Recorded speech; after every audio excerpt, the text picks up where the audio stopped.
हरियाणा में रामविलास शर्मा को बीजेपी का भीष्म पितामह कहा जाता है, क्योंकि हरियाणा प्रदेश में बीजेपी का वजूद स्थापित करने में रामविलास शर्मा का बहुत अहम योगदान रहा है। वे महेंद्रगढ़ सीट से साल 1982 से लेकर 2000 तक लगातार विधायक रहे। यहाँ तक कि 2014 में वे मुख्यमंत्री पद के दावेदार भी थे।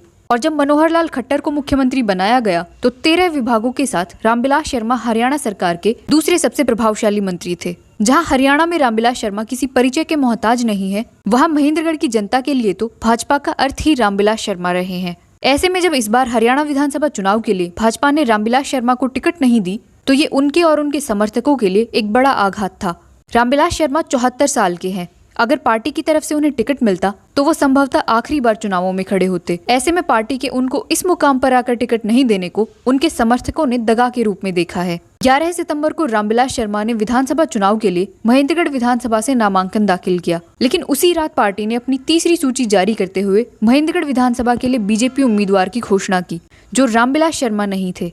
जाहिर तौर पर इससे उनके और उनके समर्थकों को गहरा आघात लगा। 12 सितंबर को रामविलास शर्मा ने अपने कार्यालय पर कार्यकर्ताओं और समर्थकों के बीच चुनाव नहीं लड़ने का ऐलान किया। कार्यकर्ताओं की मीटिंग में उन्होंने कहा कि उन्हें पार्टी का फैसला कबूल है। उनके यह कहते ही कार्यकर्ता रोष में आ गए। फिर उन्होंने कार्यकर्ताओं को शांत कराया। रामविलास शर्मा भावुक हो गए और उन्होंने अपनी कसम देकर कार्यकर्ताओं से पार्टी के फैसले को मानने को कहा। उन्होंने कहा, आपको मेरे ईमान की कसम, राम की कसम, यदि आप मुझे कमजोर करेंगे तो मैं टूट जाऊंगा। कार्यकर्ताओं ने भावुक होकर खट्टर मुर्दाबाद और बीजेपी मुर्दाबाद के नारे भी लगाए। बीजेपी ने रामविलास शर्मा का टिकट काटकर जिस व्यक्ति को टिकट दी है वो है कंवर सिंह यादव। कंवर सिंह यादव काफी समय से बीजेपी में हैं। वह बीजेपी के जिला अध्यक्ष भी रह चुके हैं। उनकी बीजेपी के नेता और केंद्रीय मंत्री भूपेंद्र यादव से काफी नजदीकी है। आपको बता दें कि महेंद्रगढ़ विधानसभा सीट राजनीतिक रूप से विशेष महत्व वाली है, क्योंकि इस सीट से चुनाव लड़ने वाले रामविलास शर्मा अहीरवाल में बीजेपी की उपस्थिति लगातार बनाए रखने वाले इकलौते नेता हैं। ऐसे में सवाल ये है कि क्या बीजेपी के नए कैंडिडेट कंवर सिंह यादव कांग्रेस नेता रावदान सिंह को चुनौती दे पाएंगे?